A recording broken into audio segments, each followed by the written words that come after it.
Okay. Hello friends. Welcome to Methapine.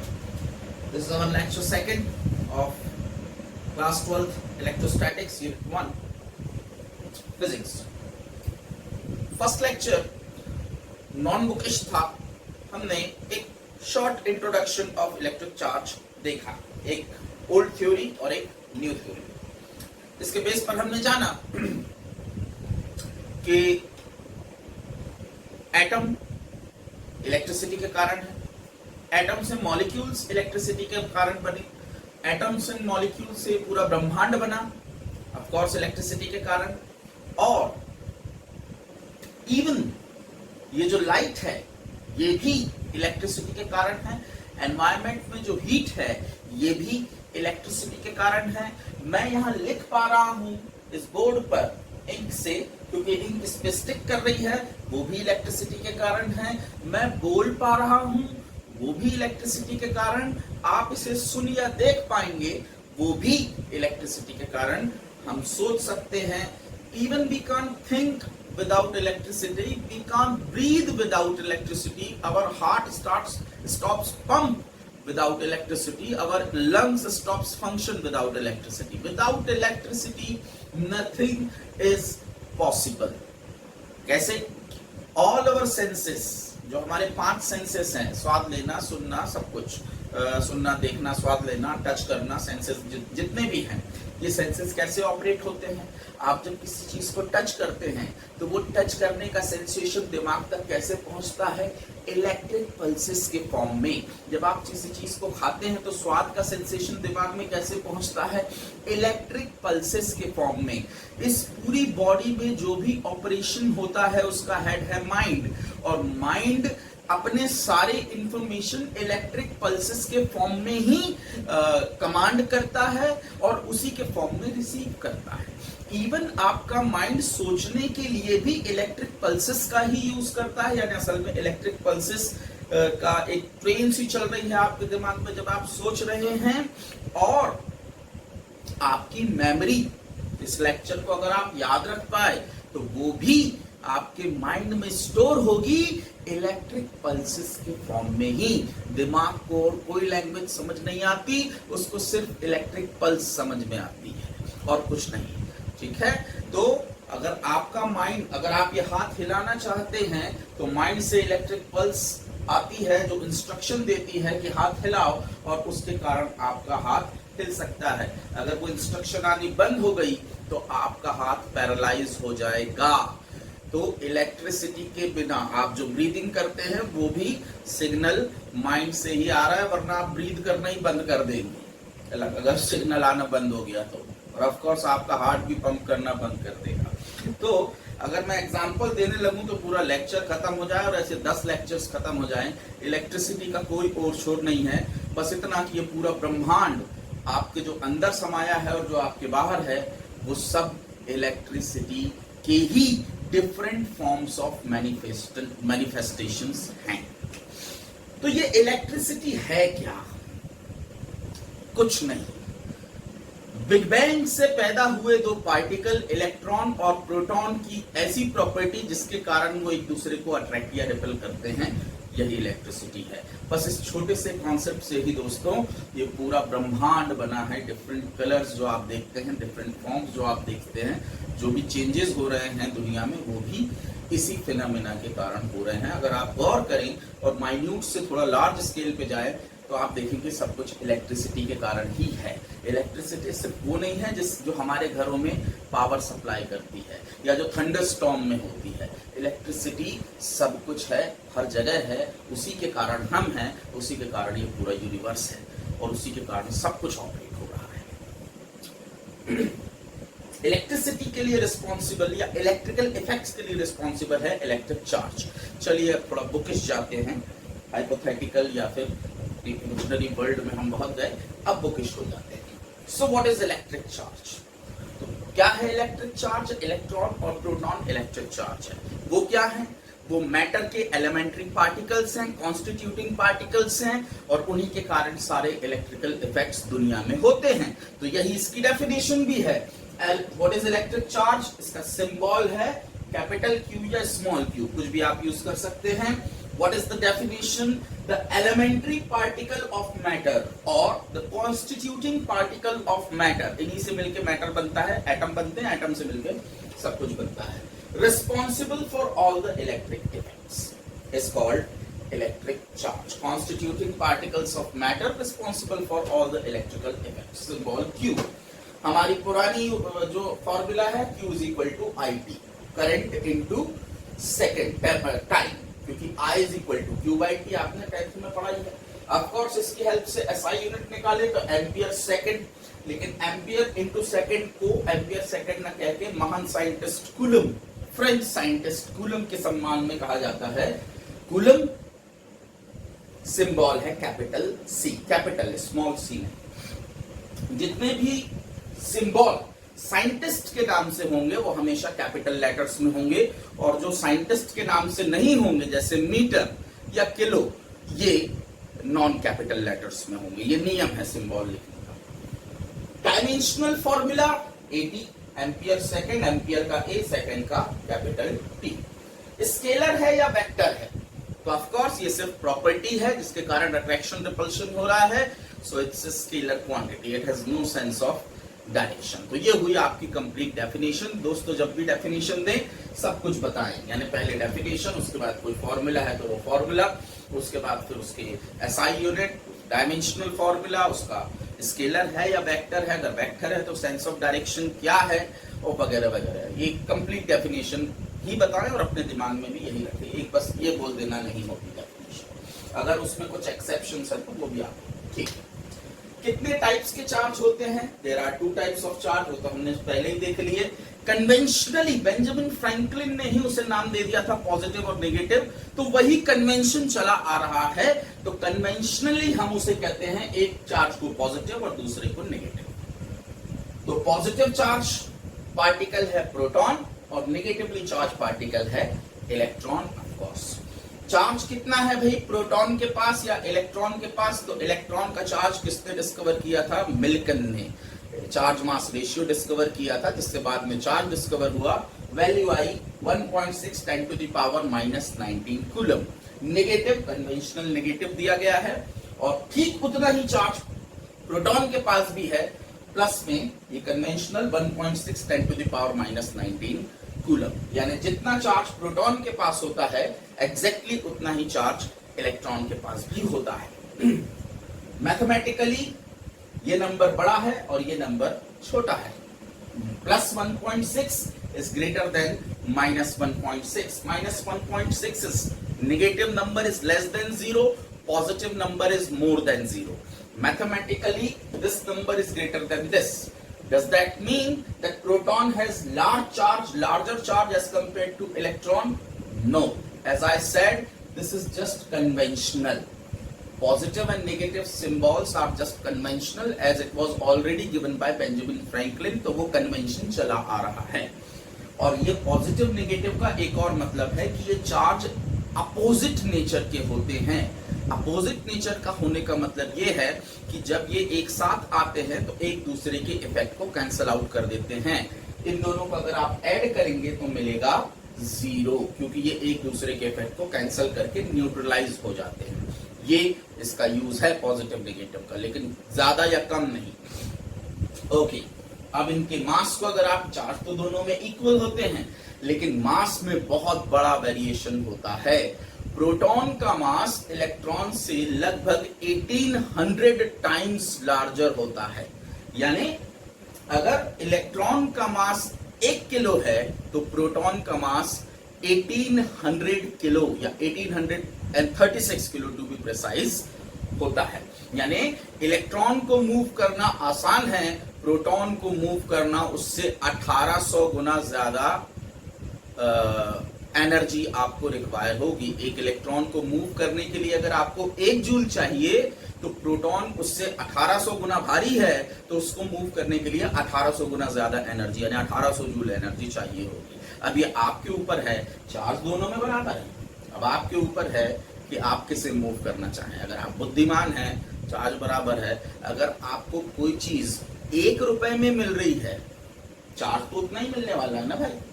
कोई चीज अगर आपको 1 रुपए में मिल रही है तो क्या आप उसी चीज को खरीदने के लिए 1800 रुपए खर्चा करना चाहेंगे? आपकी बुद्धिमानी। और नेचर बुद्धिमान है, नेचर कभी उटपटांग काम नहीं करती, उसका हिसाब बिल्कुल परफेक्ट रहता है। जो सस्ते में मिल रहा है वो सस्ते में ही लेगी।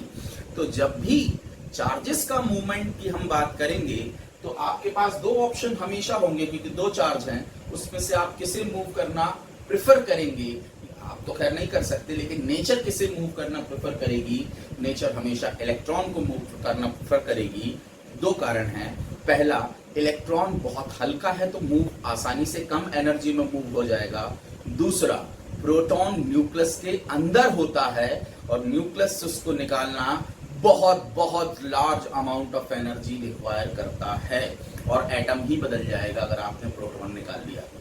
जिस एटम में से प्रोटॉन निकाल लिया उसका एटॉमिक नंबर ही चेंज हो जाएगा, तो वो एटम ही चेंज हो जाएगा, पूरा सिस्टम ही गड़बड़ा जाएगा। तो प्रोटॉन, जब भी आपको मूव करना हो चार्जेस को एक जगह से दूसरी जगह ले जाना हो, तो प्रोटॉन का मूवमेंट नहीं होता, हमेशा इलेक्ट्रॉन का ही मूवमेंट होता है।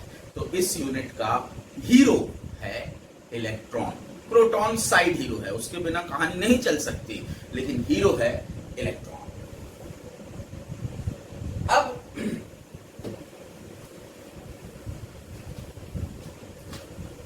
देखें कि पॉजिटिव नेगेटिव तो ठीक है, चार्ज कैसे करते हैं? तो सबसे पहले डिफाइन करते हैं न्यूट्रल बॉडी। तो मान लीजिए एक बॉडी है और इसके पास प्लस और माइनस, यानी 10 प्रोटॉन है और 10 इलेक्ट्रॉन है। E represents charge of 1 electron, यानी या चार्ज ऑफ 1 प्रोटॉन, यानी 1.610। तो इतना लंबा लिखने की जगह पर E का मतलब आप समझ जाइएगा कि प्रोटॉन या इलेक्ट्रॉन के एक का चार्ज की बात कर रहे हैं। तो एक बॉडी में 10 प्रोटॉन है और 10 इलेक्ट्रॉन, तो कुल मिलाकर इस बॉडी में कितना चार्ज है? ऐड करके देख लीजिए, कुल मिलाकर मिलेगा अंडा 0। इस बॉडी में चार्ज पार्टिकल्स तो हैं, लेकिन एक दूसरे को कैंसल आउट कर रहे हैं, क्योंकि इक्वल अमाउंट में है, तो उस पर नेट चार्ज 0। दुनिया में जितने भी एटम्स और मॉलिक्यूल्स होते हैं, आप जानते हैं जितने प्रोटॉन उतने ही इलेक्ट्रॉन्स उनमें होते हैं, यानी उनका नेट चार्ज 0 होता है, यानी दुनिया के सारे एटम्स और मॉलिक्यूल्स न्यूट्रल होते हैं इलेक्ट्रिकली। अब इसको मान लीजिए मुझे नेगेटिवली चार्ज करना है, तो मैं क्या करूं? तो मेरे पास दो ऑप्शन है। मान लीजिए मुझे इसे -2 चार्ज देना है, तो मेरे पास दो ऑप्शन है। ऑप्शन नंबर 1, मैं इसमें से 2 प्रोटॉन निकाल दूं। 2 प्रोटॉन निकाल दूंगा तो कितना बचेगा? +8। अब जरा ऐड करके देख लीजिए, +8 ऐड करके देख लीजिए कितना आया? -2 तो आ गया मेरे 2 इलेक्ट्रॉन का चार्ज, -2 चार्ज हो गया। एक ऑप्शन, प्रोटॉन को बाहर निकाल दिया, लेकिन मैंने अब भी आपको बताया कि प्रोटॉन को मूव करने के लिए इलेक्ट्रॉन से 1800 गुना ज्यादा एनर्जी लगेगी। वही काम 1 रुपए और 1800 रुपए का अंतर, तो आपको 3600 रुपए खर्च करना पड़े इस काम को करने के लिए। क्या ये काम 2 रुपए में हो सकता है? बिल्कुल हो सकता है। आप प्रोटॉन को मूव ना करें, आप बाहर से 2 इलेक्ट्रॉन लाके इसमें डाल दें। 2 इलेक्ट्रॉन लाकर डाल दें तो कितना हो जाएगा? ये 12 इलेक्ट्रॉन, तो नेट चार्ज हो जाएगा -2। सिंपल। तो हमेशा मूवमेंट किसका करें? इलेक्ट्रॉन का। चाहे आपको पॉजिटिवली चार्ज करना हो या नेगेटिवली, हमेशा मूवमेंट इलेक्ट्रॉन का ही होगा। इलेक्ट्रॉन ही निकालेंगे और इलेक्ट्रॉन ही डालेंगे अगर किसी न्यूट्रल बॉडी को चार्ज करना है। तो प्रोटॉन का मूवमेंट नहीं करेंगे, नेचर नहीं करती, क्योंकि वो बहुत महंगा पड़ता है और मिलता उतना ही है जितना इलेक्ट्रॉन से मिलता है। तो अगर आपको, और मान लीजिए इस बॉडी को +2 चार्ज देना है तो क्या करें? तो +2 चार्ज देना है तो इसमें से 2 इलेक्ट्रॉन निकाल लीजिए। 2 इलेक्ट्रॉन निकाल लेंगे तो बचेंगे 8 इलेक्ट्रॉन, तो -8e और +10e यानी +2e का चार्ज आ जाएगा। कहने का मतलब, जब भी आपको किसी बॉडी को चार्ज करना हो, न्यूट्रल बॉडी को, तो या तो अगर निगेटिवली चार्ज करना है तो उसमें इलेक्ट्रॉन डाल दीजिए, पॉजिटिवली चार्ज करना है उसमें से इलेक्ट्रॉन निकाल लीजिए। यही है basic principle of charging. Proton को आप नहीं छेड़ते, एक न्यूक्लियस में है, दूसरा बहुत हैवी है। तो इस तरह से डिफाइन होती है neutral body, positively charge body और नेगेटिवली चार्ज बॉडी। तो न्यूट्रल बॉडी हम किसे कहेंगे? जिसमें number of proton is equal to number of electron. तो इसका मतलब बॉडी क्या है? न्यूट्रल है। अगर number of proton is more than number of electron किसी बॉडी में है, तो इसका मतलब वो क्या है? पॉजिटिवली चार्ज्ड है। और अगर नंबर ऑफ प्रोटॉन कम है और नंबर ऑफ इलेक्ट्रॉन ज्यादा है किसी बॉडी में, तो इसका मतलब वो क्या है? वो नेगेटिवली चार्ज्ड है। तो ये है चार्जिंग और उसके बेस पर टाइप्स ऑफ बॉडीज, जो पॉजिटिव या नेगेटिव हो सकती है।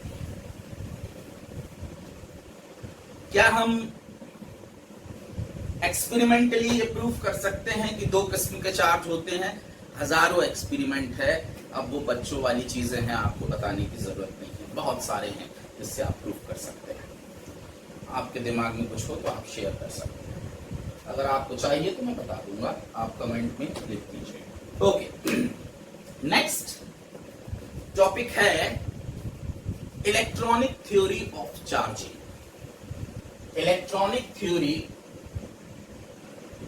Of charging. किसको चार्ज करना है? एटम को। आपको पता ही है कि एटम, कोई भी एटम में जितने प्रोटॉन उतने इलेक्ट्रॉन, यानी कोई भी एटम न्यूट्रल होता है। अगर आपको उसको चार्ज करना है तो कैसे चार्ज करें? यही है इलेक्ट्रॉनिक थ्योरी ऑफ चार्जिंग। बहुत सिंपल है, अब भी अपन ने उसको डिस्कस किया। चार्ज करना है तो एक ही ऑप्शन है, या तो इलेक्ट्रॉन निकाल दो तो पॉजिटिव चार्ज, डाल दो तो नेगेटिवली चार्ज हो जाएगी। तो दोस्तों, हम एटम को रफली 3 किस्म के एटम्स में ब्रेक कर सकते हैं। एक ऐसा एटम जिसके वैलेंस इलेक्ट्रॉन्स बहुत स्ट्रांगली न्यूक्लियस से बाउंड होते हैं। न्यूक्लियस इलेक्ट्रॉन्स पर अट्रैक्टिव फोर्स लगाता है, जिसके कारण इलेक्ट्रॉन्स बाउंड होते हैं न्यूक्लियस से, उसी से एटम बना है। लेकिन कुछ ऐसे एटम्स हैं जिनके जो वैलेंस इलेक्ट्रॉन यानी आखिरी ऑर्बिट पे रिवॉल्विंग इलेक्ट्रॉन्स जो होते हैं, वो न्यूक्लियस से वीकली बाउंड होते हैं, बहुत कम एनर्जी से बाउंड होते हैं। दूसरे होते हैं जो मॉडरेटली बाउंड होते हैं, और तीसरे होते हैं जो बहुत स्ट्रांगली न्यूक्लियस से बाउंड होते हैं। न्यूक्लियस का फोर्स उन पर बहुत जबरदस्त होता है। तो ऐसे, चलिए हम ऐसे एटम्स को लेते हैं जो वीकली बाउंड हो। अगर मान लीजिए वीकली बाउंड है अगर वो, इसका मतलब क्या हुआ? इसका मतलब है उनको वहां से डिटैच करने के लिए, एटम से निकालने के लिए आपको बहुत कम एनर्जी रिक्वायर्ड होगी। मान लीजिए हमारे पास एक एटम है, ले लेते हैं 3+3 ले लेते हैं। तो इसमें इस ऑर्बिट में 2 इलेक्ट्रॉन हैं और इस ऑर्बिट में 1 इलेक्ट्रॉन है। तो ये सीधी सी बात है, इलेक्ट्रॉन न्यूक्लियस के जितने करीब होंगे वो उतना स्ट्रांगली बाउंड इलेक्ट्रॉन होगा, और जैसे जैसे दूर होते चले जाएंगे वैसे वैसे वो बाउंडेशन फोर्स जो है, जो फोर्स उनको अट्रैक्ट करके रखा है, वो कम होता चला जाएगा और इलेक्ट्रॉन लूजली बाउंड होते चले जाएंगे। ठीक है, तो ये दोनों इलेक्ट्रॉन तो स्ट्रांगली बाउंड है, लेकिन कंपैरेटिवली ये जो इलेक्ट्रॉन है इन दोनों के कंपैरिजन में वो लूजली बाउंड है। और इसके बाद अगर ये ऑर्बिट भी फिल होती और उसका अगला ऑर्बिट लेते तो वो और भी लूजली बाउंड हो जाते हैं।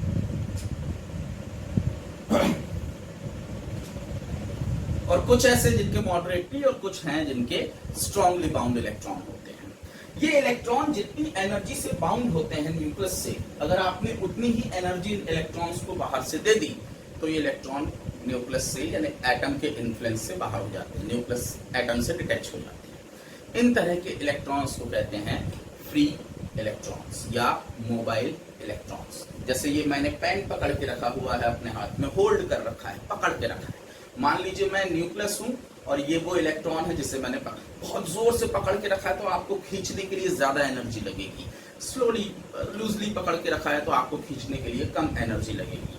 मान लीजिए आपने एनर्जी लगा के इसे खींच लिया, अगर वो एनर्जी सफिशिएंट है तो ये मेरे इन्फ्लुएंस से, मेरे हाथ से, मेरी पकड़ से छूट जाएगा। एक बार ये छूट गया तो आप इसे क्या कहेंगे? Free electron. अब ये वापस नहीं आने वाला एटम के पास, एक बार ये इन्फ्लुएंस से बाहर हो गया, फिर फ्री इलेक्ट्रॉन।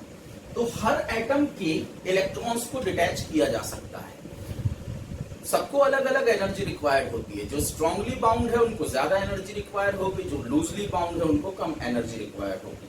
बस यही है इलेक्ट्रॉनिक थ्योरी ऑफ चार्जिंग। तो अगर हम सीधे 1-2 लाइन में इसको स्टेटमेंट दें तो all the atoms are electrically neutral because they have equal number of positive and negatively charged particles, that is proton and electrons. The electrons are bound to nucleus with certain amount of energy. If this amount of energy is provided externally by in any form, then the electron gets detached from the atom. Once the electron is detached from the atom, the electron becomes free electron and the atom becomes positively charged ion. अब ये देखिए, इसके पास 3 proton और 2 ही electron बचे, तो इसके पास plus ई charge आ गया और एक माइनस ई चार्ज निकल के भाग गया। तो एक चार्ज आपने ये जनरेट कर दिया और ये पूरा का पूरा एटम, अब एटम नहीं इसे कहेंगे, अब हम इसे कहेंगे ion, positively charged ion. Similarly अगर आपने एक इलेक्ट्रॉन इसको एक्सेस दे दिया, उसके लिए भी एनर्जी लगेगी, जितनी एनर्जी गैप होगा उतना इलेक्ट्रॉन एनर्जी देके अगर एक्सेस इलेक्ट्रॉन इसको दे दिया तो ये हो जाएगा नेगेटिवली चार्ज। तो यही है electronic theory of charging. Very simple theory, either you detach the electron from the atom और नंबर ऑफ इलेक्ट्रॉन्स जितने आप डिटैच कर सकें, और you give the atom the excess amount of electrons in their orbits. For this process we require external energy that is different for different atoms and molecules. For some atoms the energy is less, they are more easily charged, and for some others the energy is large, and for some the energy is tremendous. You can't even provide that much amount of energy in normal conditions, but in extreme conditions of course you can. For example अगर आप noble gases को charge करना चाहेंगे तो ये बहुत मुश्किल होगा, क्योंकि नोबल गैसेस को मैं बाबा एटम्स कहता हूँ। बाबा मतलब साधु बाबा, दीन दुनिया से उनको कोई मतलब नहीं, कोई एक्सचेंज नहीं, कुछ नहीं, वो अपना अलग ही दुनिया में रहते हैं, उनको किसी से कोई लेना देना नहीं होता है। और अगर आप उनको एक्साइट भी करोगे तो आसानी से एक्साइट नहीं होते। आप बोलो भैया बाबा इलेक्ट्रॉन दे दो तो वो आसानी से देंगे नहीं, बड़ा और ले लो नहीं लेंगे, उनको दीन दुनिया से मतलब ही नहीं। तो उनको अगर आपको चार्ज करना है तो बहुत ज्यादा एनर्जी लगेगी as compare to these types of normal atoms. तो वो बहुत स्ट्रांगली बाउंड इलेक्ट्रॉन्स उनके। तो this is electronic theory of charging. इसी पर आगे बढ़ जाते हैं और डिफाइन करते हैं कंडक्टर्स, इंसुलेटर्स। तो कंडक्टर्स क्या होते हैं? कंडक्टर्स की डेफिनेशन आप जानते ही हैं। वैसे किसे कहते हैं कंडक्टर्स? तो ऐसे मटेरियल जिनमें नंबर 1 फ्री इलेक्ट्रॉन्स हो, या mobile charges,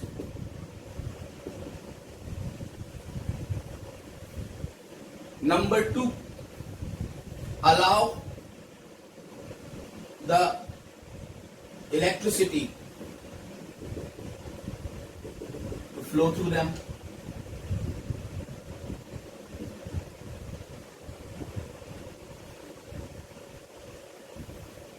Or number 3, offer less resistance to electric current. ये 3 प्रॉपर्टीज जिसमें है, जिस भी मटेरियल में है, वो कंडक्टर है। फ्री इलेक्ट्रॉन होना चाहिए, नंबर 2 इलेक्ट्रिसिटी यानी इलेक्ट्रिक चार्ज को अपने में से पास होने के लिए अलाउ करता है, और नंबर 3 जब इलेक्ट्रिक चार्ज पास होता है तो कम रेजिस्टेंस ऑफर करता है इलेक्ट्रिक करंट को या इलेक्ट्रिक चार्ज को। इंसुलेटर्स क्या होते हैं? इंसुलेटर्स ठीक इसके अपोजिट जो प्रॉपर्टी रखें वो insulator. Number 1 have no free, insulators के लिए have no free electrons और very less free electrons। अब मैं यहाँ पर बात कर, अगर इंसुलेटर में very less free electrons तो कंडक्टर में कितने होते हैं? इनफाइनाइट। कंडक्टर में infinite number of free electrons होते हैं। जितने एटम्स हो सकते हैं उतने ही फ्री इलेक्ट्रॉन्स भी हो सकते हैं। अब ऑफ कोर्स अगर मैं पूछूं ये पेन में कितने एटम है तो इनफाइनाइट नंबर ऑफ एटम्स, इतने से पेन, इतना सा पेन के कंडक्टर में इनफाइनाइट नंबर ऑफ एटम्स। तो insulator do not have free electrons और मोबाइल चार्जेस। मोबाइल का मतलब आप समझ ही गए होंगे, समथिंग विच कैन मूव, ऐसे चार्ज जो एक जगह से दूसरी जगह मूव कर सके। दूसरा, does not allow the electric current या इलेक्ट्रिसिटी या electric charge to pass through them, to flow through them. और तीसरा, offer very high resistance to the electric current. ऐसी प्रॉपर्टीज जिनमें है वो है इंसुलेटर्स। ये फ्री इलेक्ट्रॉन्स का क्या कॉन्सेप्ट है, एक बार बहुत शॉर्ट में ये देख लेते हैं और फिर आगे बढ़ते हैं। तो मान लो दोस्तों ये कंडक्टर है और मैं ऐसे ही रफ डायग्राम बना रहा हूं और इसमें मैं 4 एटम बना रहा हूं, 4 इस तरह से। और ये जो एटम्स हैं ये इंटरकनेक्टेड है इंटर एटॉमिक फोर्स से। आप जानते ही हैं सॉलिड है, क्रिस्टलाइन स्ट्रक्चर है, एटम्स अपनी पोजीशन छोड़ के कहीं जा नहीं सकते, फिक्स हैं सभी एटम्स अपनी पोजीशन पे। यहाँ जितने एटम है वो सब अपनी पोजीशन पे तभी एक पर्टिकुलर स्ट्रक्चर में है। अब इसको कुछ भी आप मान लीजिए, जितना इसमें पॉजिटिव चार्ज होगा उतना ही नेगेटिव चार्ज इसमें, यानी उतने ही इलेक्ट्रॉन्स अराउंड इसके सर्कुलर मोशन कर रहे हैं और ये लैटिस स्ट्रक्चर फिक्स्ड है, ऐसा हम मानते हैं। चलो मैं सिंप्लिसिटी के लिए मान लेता हूं कि ये 10 एटॉमिक नंबर का एटम है, हालांकि 10 नहीं, चलो 11 मान लो, 11। तो इसमें 11 प्रोटॉन है सभी में और ऑफ कोर्स 11 इलेक्ट्रॉन भी है, सभी अपने आप में न्यूट्रल है। इनसे मिलकर ये पूरा आपका कंडक्टिंग जो वायर है या स्लैब है वो बना है। अभी मैं आपसे पूछूं कि ये पूरा का पूरा कंडक्टर में कितना चार्ज है, तो भाई 11 प्रोटॉन 11 इलेक्ट्रॉन, हर एटम न्यूट्रल है, एटम से मिलकर बना है तो ये न्यूट्रल है। तो फ्री इलेक्ट्रॉन क्या है, इलेक्ट्रॉन फिलहाल बाउंड है, ठीक है। तो होता ये है कि आपको मैंने बताया कि कुछ ऐसे एटम्स होते हैं जिनके आउटर मोस्ट ऑर्बिट के इलेक्ट्रॉन बहुत लूजली बाउंड होते हैं और बहुत कम एनर्जी देने पर ही एटम से डिटैच हो जाते हैं, न्यूक्लियस के इन्फ्लुएंस से बाहर हो जाते हैं। इसी तरह के इलेक्ट्रॉन्स को कहा जाता है फ्री इलेक्ट्रॉन्स। वो एनर्जी इन्हें कहां से मिलती है, तो हमारे सराउंडिंग में ऑलरेडी हीट एनर्जी प्रेजेंट है। हर मॉलिक्यूल जो हीट एनर्जी टेम्परेचर के बेस पर एब्जॉर्ब करेगा वो है 3/2 kT। एक सिंगल मॉलिक्यूल जो T टेम्परेचर पर जितनी हीट एनर्जी हर मॉलिक्यूल के पास होती है वो है 3/2 kT। अगर एक मोल लेते हम तो हम कहते हैं 1 मोल मॉलिक्यूल होते तो हम कहते हैं 3/2 RT, है ना, लेकिन सिंगल मॉलिक्यूल के लिए 3/2 kT। तो एवरी मॉलिक्यूल अगर सराउंडिंग का टेम्परेचर फिलहाल T है जो सराउंडिंग अभी है, तो every molecule is absorbing 3/2 kT amount of energy. Actually, the molecule or atom, whatever you want. Actually, this energy is absorbed by electron. If the energy is sufficient, तो electron इस energy को, heat energy को absorb करेगा और अगर वो sufficient हुई तो ये एटम से डिटैच हो जाएगा। सारे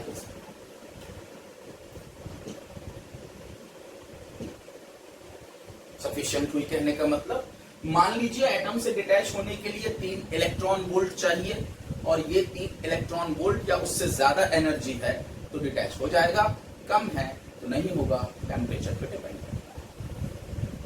तो ये इलेक्ट्रॉन डिटैच हो गया तो यहां बच गया आयन, क्योंकि ये +11 और -10 हुआ तो ये +1 +1 +1 +1 बन गए, लेकिन ये अपना लैटिस स्ट्रक्चर छोड़ नहीं सकते तो ये आयन बन गए और ये इलेक्ट्रॉन हो गए इनके इन्फ्लुएंस से फ्री नेगेटिवली चार्ज पार्टिकल। लेकिन दोस्तों अब अगर मैं पूछूं कि बताइए इस कंडक्टर में कितना चार्ज है, तो क्या मैंने इस कंडक्टर से किसी इलेक्ट्रॉन को बाहर निकाला या क्या किसी इलेक्ट्रॉन को अंदर डाला? नहीं, अभी भी ये इलेक्ट्रॉन कंडक्टर के अंदर ही है। ये इलेक्ट्रॉन अब कंडक्टर में कहीं भी मूव करने के लिए फ्री है। अब ये मूव कहीं भी कर, पहले बाउंड था एटम से तो नहीं मूव कर सकता था, अब मूव करने के लिए फ्री है, लेकिन इसका मतलब ये नहीं है कि वो कंडक्टर से बाहर निकल सकता है। वो कंडक्टर से बाहर नहीं निकल सकता, कंडक्टर के अंदर कहीं भी रैंडम मोशन कर सकता है। तो इलेक्ट्रॉन के फ्री होने से इसका मतलब ये नहीं है कि मैंने यहाँ पर नेगेटिव नेगेटिव नेगेटिव नेगेटिव बना रखा है, तो आप ये मान के चलें कि ये नेगेटिवली चार्ज हो गया ना, अभी भी ये न्यूट्रल ही है। इट्स जस्ट दैट कि पहले वो इलेक्ट्रॉन बाउंड थे, अब वो इलेक्ट्रॉन फ्री है, उनको रिप्रेजेंट बस किया जा रहा है। तो जितना नेगेटिव है उतना यहाँ पॉजिटिव भी आया है, या भी न्यूट्रल है।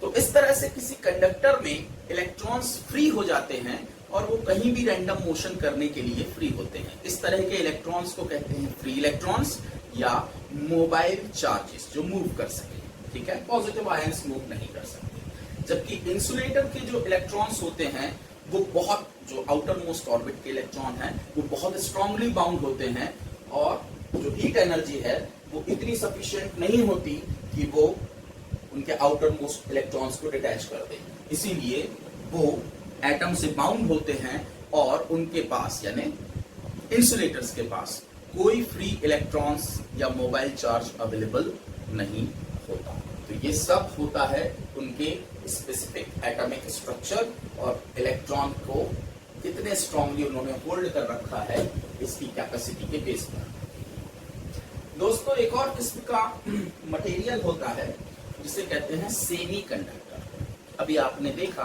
कि 3/2 kT की एनर्जी एब्जॉर्ब करके, जो भी एनर्जी एनवायरनमेंट में है, अगर वो एनर्जी सफिशिएंट है तो एटम डिटैच होकर फ्री इलेक्ट्रॉन बन जाएगा, और फ्री इलेक्ट्रॉन बना तो वो कंडक्टर हो गया अगर फ्री इलेक्ट्रॉन है। और अगर फ्री इलेक्ट्रॉन नहीं है तो इंसुलेटर हो गया, क्योंकि उसके पास कोई मोबाइल चार्जेस नहीं है।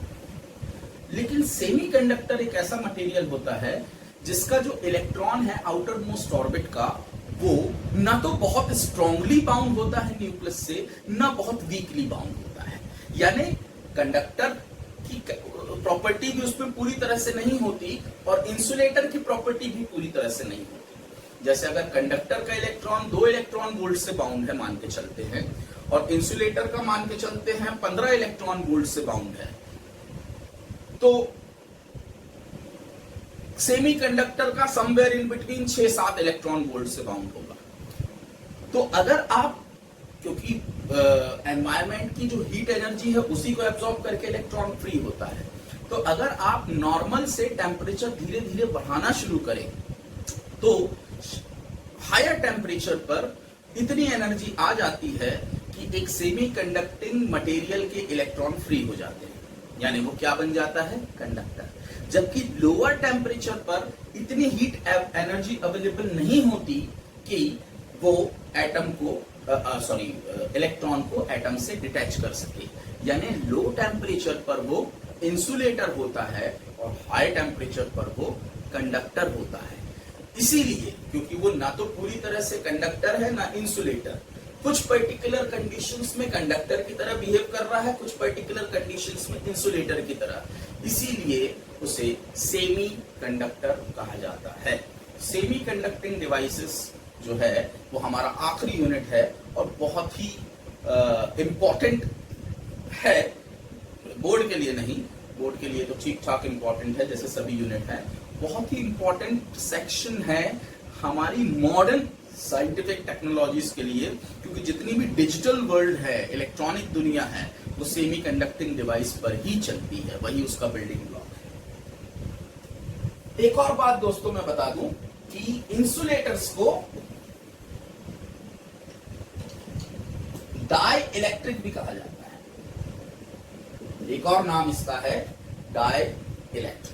अगर मैं प्रिसाइज जाऊं तो डाई इलेक्ट्रिक स्पेशल टाइप के इंसुलेटर्स होते हैं, अभी हम उसको देखते हैं। तो जब भी मैं कहूं डाई इलेक्ट्रिक तो आप समझ जाना मैं इंसुलेटर की बात कर रहा हूं, ठीक है।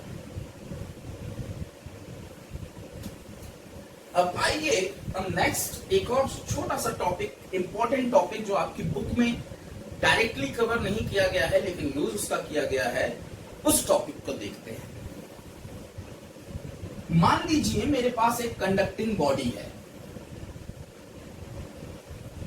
इसके पास फ्री इलेक्ट्रॉन्स है, कितने हैं, इनफाइनाइट नंबर्स में, जो यहां वहां रैंडम मोशन कर रहे हैं, साथ ही साथ आयंस भी है पॉजिटिव, जितने फ्री इलेक्ट्रॉन है उतने पॉजिटिव आयंस भी है, तो ये न्यूट्रल है। अगर मान लीजिए मैंने इस स्लैब को 2 बॉल्स के बीच में रख दिया, जिसमें से एक बॉल पॉजिटिवली चार्ज और एक बॉल नेगेटिवली चार्ज हो, तो क्या होगा, इसके अंदर जितने फ्री इलेक्ट्रॉन्स रैंडमली प्रेजेंट थे, यहां वहां जो प्रेजेंट है रैंडमली, ये मोशन कर रहे हैं यहां वहां, ये सारे फ्री इलेक्ट्रॉन्स, सारे मतलब बहुत से फ्री इलेक्ट्रॉन्स एक पर्टिकुलर डायरेक्शन में अट्रैक्ट होंगे, पॉजिटिव अट्रैक्ट करेगा, नेगेटिव रिपेल करेगा। तो ये सारे के सारे फ्री इलेक्ट्रॉन्स सरफेस पर आकर जमा हो जाएंगे। जितना नेगेटिव चार्ज इस सरफेस पर आएगा, एग्जैक्ट अमाउंट में उतना ही पॉजिटिव चार्ज उसके अपोजिट सरफेस पर आएगा। आप ऐसे मान के चल सकते हैं कि पॉजिटिव चार्ज को नेगेटिव प्लेट अट्रैक्ट करेगी, नेगेटिव चार्ज को पॉजिटिव प्लेट अट्रैक्ट करेगी।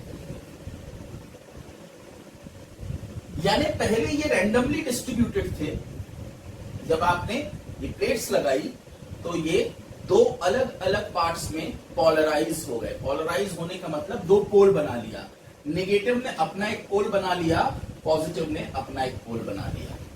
क्या मैंने इसे चार्ज कर दिया? नहीं, अभी भी इसके पास कोई चार्ज नहीं है। ये ऐसा है जैसे अगर मैंने मान लीजिए रूम में 10 इलेक्ट्रॉन और 10 प्रोटॉन रखे हैं, अभी वो रैंडमली बैठे हैं, फिर मैंने उनको ऑर्डर, अभी रूम में नेट चार्ज कितना है? 0। मैंने ऑर्डर दिया इलेक्ट्रॉन्स इस तरफ जाओ, प्रोटॉन्स इस तरफ जाओ, पॉजिटिव इधर जाओ, नेगेटिव इधर जाओ, तो पूरे नेगेटिव इधर जमा हो गए, पूरे पॉजिटिव। लेकिन अभी भी वो तो सब के सब रूम के अंदर ही हैं, सिर्फ रीडिस्ट्रीब्यूट हुए हैं, तो अभी भी रूम का नेट चार्ज 0 ही है। तो यहां पर हमने सिर्फ इसको रीडिस्ट्रीब्यूट करवा दिया है इलेक्ट्रिक फोर्स लगाकर।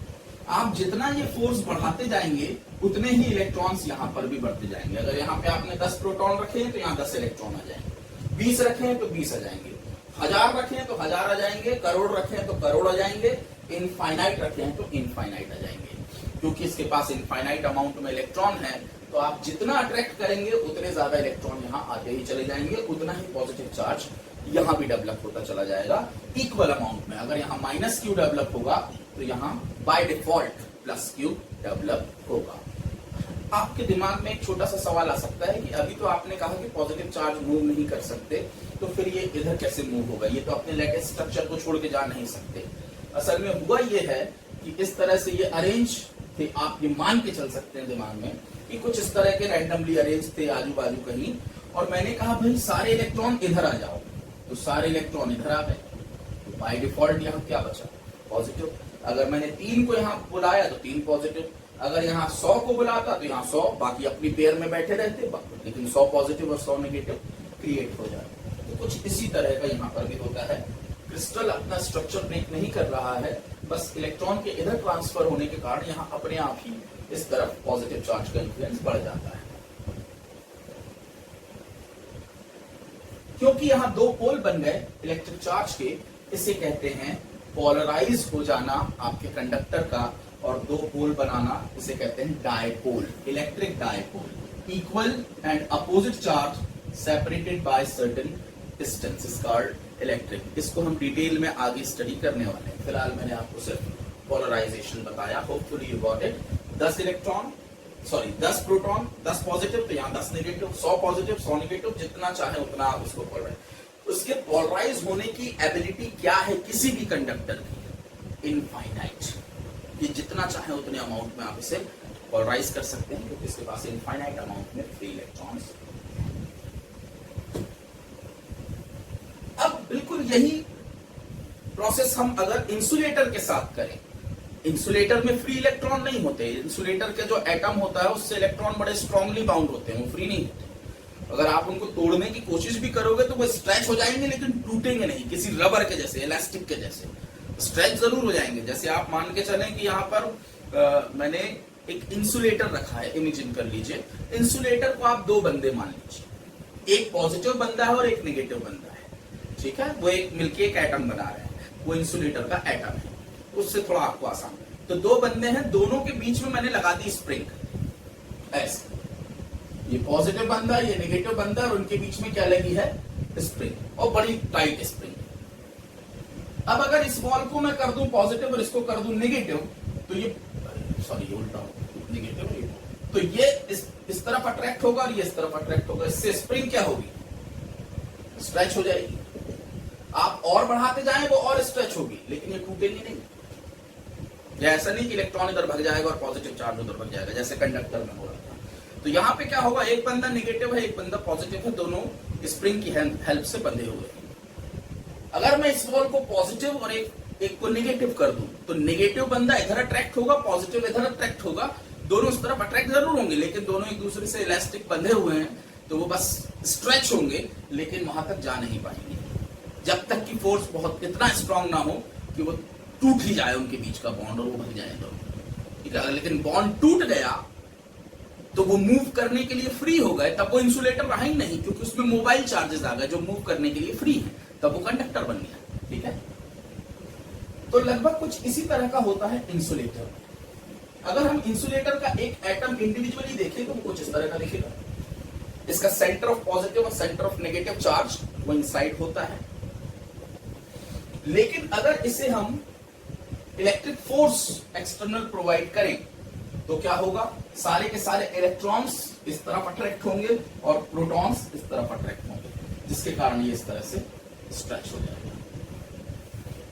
इसे हम कहेंगे एटॉमिक लेवल पे ये पोलराइज हो गया। देखिए एक एटम है जिसमें दो पोल बन गए, टूटा नहीं, अगर फ्री इलेक्ट्रॉन होते तो भग जाते, लेकिन आप कहा मैंने और फोर्स बढ़ाया फोर्स, ये और स्ट्रेच हो गया, और फोर्स बढ़ाया और स्ट्रेच हो गया, और फोर्स बढ़ाया तो भैया उसकी लिमिट होती है स्ट्रेच होने की, टूट गया। लेकिन जैसे ही टूटा तो नेगेटिव अलग हो गया और पॉजिटिव अलग, अब ये इधर भागेगा और ये इधर भागेगा, लेकिन ये तो मूव करने के लिए फ्री हो गए, और जैसे ये मूव करने के लिए फ्री हो गए यानी मोबाइल चार्जेस हो गए, तो ये तो इंसुलेटर रहा ही नहीं, क्योंकि इंसुलेटर की डेफिनेशन ही है जिसमें मोबाइल चार्जेस नहीं होते, यानी ये क्या बन गया, कंडक्टर। लेकिन ये आप यूज नहीं कर सकते क्योंकि ये बांध को तोड़ने के जैसा होता है। जैसे बांध टूट गया, आपने उसको पानी को बहुत रोका किसी दीवार से और उसने दीवार ही तोड़ दिया, तो डिजास्टर आने वाला है, आप उस पानी को यूज नहीं कर सकते, डिजास्टर हो जाएगा। यहाँ इतना ज्यादा इलेक्ट्रिक करंट डेवलप होगा, एक पूरे स्लैब की अगर हम बात करें तो हमको इतना ज्यादा इलेक्ट्रिक करंट डेवलप होगा कि आपका इंसुलेटर इतनी हीट डेवलप करेगा कि जल ही जाएगा। इसे कहते हैं इलेक्ट्रिक ब्रेकडाउन हो जाना। मोटर जल गई, ये जल गया, कंडेंसर जल गया, ये सब यही हो रहा है। आपका इंसुलेशन जो बीच में होता है वो ब्रेक हो जाता है, बहुत ज्यादा पोटेंशियल डिफरेंस होने से। आगे आपको ये सब बातें और डिटेल में अच्छे से समझ में आएगी। चलिए मैं अभी इलेक्ट्रिक ब्रेकडाउन को साइड में रखते हैं और मेन टॉपिक पे आते हैं। तो अगर ये इंसुलेटिंग स्लैब है और इसको मैंने एक्सटर्नल इलेक्ट्रिक फोर्स में रख दिया, फोर्स लगा दिया इस पर, तो इसके सारे के सारे एटम्स इस फोर्स के इन्फ्लुएंस में इस तरह से पोलराइज हो जाएंगे।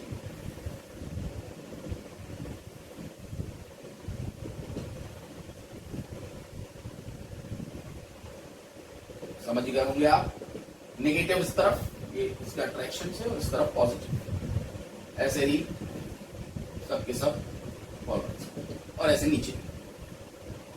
अब अगर आप गौर करें तो ये जो पॉजिटिव और नेगेटिव हैं जो एक दूसरे के करीब हैं, ये एक दूसरे के इन्फ्लुएंस को कैंसल आउट कर देंगे। लेकिन अगर आप सरफेस पर ध्यान दें तो सरफेस पर जो नेगेटिव चार्ज है उसे कैंसल आउट करने के लिए आसपास कोई नहीं है।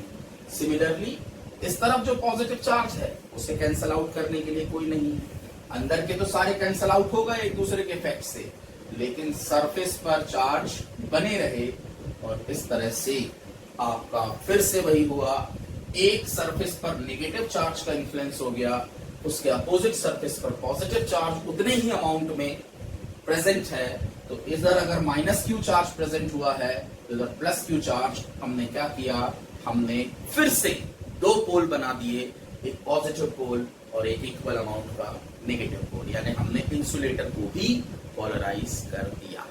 लेकिन इंसुलेटर को पोलराइज करना बहुत मुश्किल है एज कंपेयर टू कंडक्टर, क्योंकि कंडक्टर में तो फ्री इलेक्ट्रॉन है, अगर आपने यहाँ एक चार्ज भी दिया और यहाँ भी एक, तो एक इलेक्ट्रॉन तो कम से कम आ ही जाएगा उसके अट्रैक्शन से, यानी मिनिमम अमाउंट में भी आप चार्ज कर सकते हैं, और जितना बढ़ाते जाएंगे उतना इजीली वहां, क्योंकि इलेक्ट्रॉन फ्री टू फ्लो है, वो जा सकते हैं। यहाँ वैसा नहीं है, यहाँ पर आपको इतना ज्यादा चार्ज रखना है कि वो एटम जिनके सेंटर्स कोइंसाइड थे वो स्ट्रेच होकर पोलराइज हो जाए। ये कोई आसान बात नहीं है, इसके लिए अच्छा खासा फोर्स लगेगा, अच्छा खासा अमाउंट लगेगा।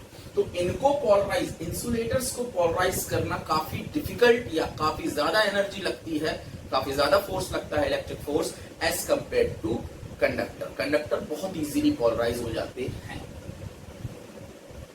और एक और बात, कंडक्टर कितने अमाउंट में पोलराइज हो सकते हैं, तो अभी हमने बात की इनफाइनाइट अमाउंट में, क्योंकि उसके पास infinite amount of free electrons है, जितने चाहे उतने भेज दो इधर सरफेस पर, और जितने उसके अपोजिट उतने ही पॉजिटिव चार्ज डेवलप हो जाए। क्या इंसुलेटर भी इनफाइनाइट अमाउंट में पोलराइज हो सकता है? क्या यहाँ में चार्ज बढ़ाता जाऊं तो ये पोलराइजेशन यानी यहाँ पे नेगेटिव चार्ज भी बढ़ता जाएगा? ऑफ कोर्स आप अपने लॉजिक से समझ जाएंगे, नहीं भाई ऐसा नहीं हो सकता, क्योंकि सरफेस पे जितने नंबर ऑफ एटम्स अवेलेबल हैं उतना ही नेगेटिव चार्ज आ सकता है, उससे ज्यादा नहीं आ सकता। आपने अगर इसको बढ़ाते गए तो ये चलिए नेगेटिव चार्ज भी बढ़ता चला जाएगा, लेकिन एक लिमिट के ऊपर नहीं जाएगा। नेगेटिव चार्ज भी बढ़ता क्या चला जाएगा, अगर आप लॉजिकली देखें तो नेगेटिव चार्ज बढ़ेगा नहीं, क्योंकि अगर यहाँ पे 10 एटम है मान लीजिए सरफेस पे, तो 10 ही पोलराइज हो सकते हैं, 10 से ज्यादा हो ही नहीं सकता। हो गया, उससे ज्यादा वहां सरफेस पर पोलराइज तो क्या सब हो गए, लेकिन सरफेस पर तो उससे ज्यादा नहीं आ सकते। 10 हैं तो 10 ही रहेंगे, स्ट्रक्चर थोड़ी ना चेंज होने वाला है। 10 तो मैं एक आपको एग्जांपल, तो आप कितना भी यहां बढ़ा ले अपना पॉजिटिव, तो 10 ही रहने वाले भाई साहब, इस लिमिट से ज्यादा ये पोलराइज नहीं हो सकते। तो इंसुलेटर्स के पोलराइजेशन की एक फिक्स्ड एबिलिटी है और वो वरी करती है। कोई इजीली पोलराइज हो जाते हैं, उनके एटम पे ऑफकोर्स डिपेंड करेगी। किसी के एटम बड़े रिजिड हैं तो वो आसानी से नहीं होगा, किसी के कंपैरेटिवली सॉफ्ट हैं तो वो आसानी से हो जाएगा, कितने स्ट्रांगली बाउंड है उस पर डिपेंड करेगा। तो insulators can be polarized, but they are polarized quite difficultly as compared to conductor. First thing. Second thing, the conductor can be infinitely polarized, but the insulator has a fixed ability of polarization. ठीक है? और every insulator has different ability to get polarized for the same amount of force. That depends upon the type of molecules जिससे वो बना है. And the number of molecules also. Density क्या है उस पर भी डिपेंड करेगा, क्योंकि उतना ही अमाउंट में आपको नेगेटिव पॉजिटिव सरफेस पर मिलेगा। तो इसके बेस पर ही हम डाई इलेक्ट्रिक को डिफाइन करते हैं। डाई इलेक्ट्रिक मैंने अभी आपसे कहा कि इंसुलेटर ही होता है, हाँ होता है, लेकिन डाई इलेक्ट्रिक ऐसे इंसुलेटर्स का एक सेट है जिनको comparative to other insulators easily polarize किया जा सकता है। यानी कंडक्टर से तो डिफिकल्ट है, कंडक्टर से तो बहुत डिफिकल्ट है, लेकिन ऐसे इंसुलेटर्स जिन्हें दूसरे इंसुलेटर्स के कंपैरिजन में ज्यादा इजीली पोलराइज किया जा सकता है, उन्हें कहते हैं डाई इलेक्ट्रिक्स। स्पेशल टाइप के इंसुलेटर मैंने आपको बोला था, वो ये है स्पेशलिटी उनकी, easily gets polarized as compare to other insulator, वो है डाई इलेक्ट्रिक। हालांकि डाई इलेक्ट्रिक की प्रॉपर्टीज क्या है, तो जो इंसुलेटर की है वो डाई इलेक्ट्रिक की है, वो कोई अलग से नहीं है। फ्री इलेक्ट्रॉन नहीं होते, मोबाइल चार्जेस नहीं होते, रेजिस्टेंस हाई देता है और करंट को फ्लो अपने में से नहीं, यही है डाइलेक्ट्रिक की भी प्रॉपर्टीज। बट एक और एडिशनल प्रॉपर्टी उसके पास है कि वो इजीली पोलराइज होने की एबिलिटी रखता है कंपैरेटिव टू अदर्स। वो कितना पोलराइज हो सकता है एक डाइलेक्ट्रिक, उसे नंबर दिया गया है एक, उसे कहते हैं के से रिप्रेजेंट करते हैं, कैपिटल के से, उसे कहते हैं dielectric constant. Of course constant, क्योंकि हर डाई इलेक्ट्रिक की पोलराइज होने की एक कांस्टेंट एबिलिटी होती है, फिक्स्ड एबिलिटी होती है, उसे ये कहते हैं उसके dielectric constant. Dielectric constant का मतलब है the ability to get polarized. जिसका डाई इलेक्ट्रिक कांस्टेंट ज्यादा है वो ज्यादा पोलराइज होगा सेम फोर्स में, और जिसका डाई इलेक्ट्रिक कांस्टेंट कम है वो कम पोलराइज होगा सेम फोर्स में। सभी इंसुलेटर्स का अपना अपना डाई इलेक्ट्रिक कांस्टेंट होता है, और आगे जाके हम कैपेसिटर पढ़ेंगे, उसमें ये डाई इलेक्ट्रिक और डाई इलेक्ट्रिक कांस्टेंट एक इंपॉर्टेंट रोल प्ले करेगा, ये मैंने पहले भी आपको बताया। तो इस तरह से हम इंटर एटमिक लेवल पर इंसुलेटर, कंडक्टर, सेमीकंडक्टर, उसके बाद उसके पोलराइजेशन को समझ सकते हैं। ये पोलराइजेशन आपके बुक में अभी नहीं दिया है, बाद में दिया है, लेकिन यूज उसका अभी हो रहा है। और इसके बाद का टॉपिक है मेथड्स ऑफ चार्जिंग, लेकिन इस टॉपिक को हम, और एक और टॉपिक मेथड्स ऑफ चार्जिंग, दूसरी प्रॉपर्टीज ऑफ चार्ज। ये आखिरी हमारे चार्ज के 2 टॉपिक बचे हुए हैं। लास्ट लेक्चर हम कल इसको कवर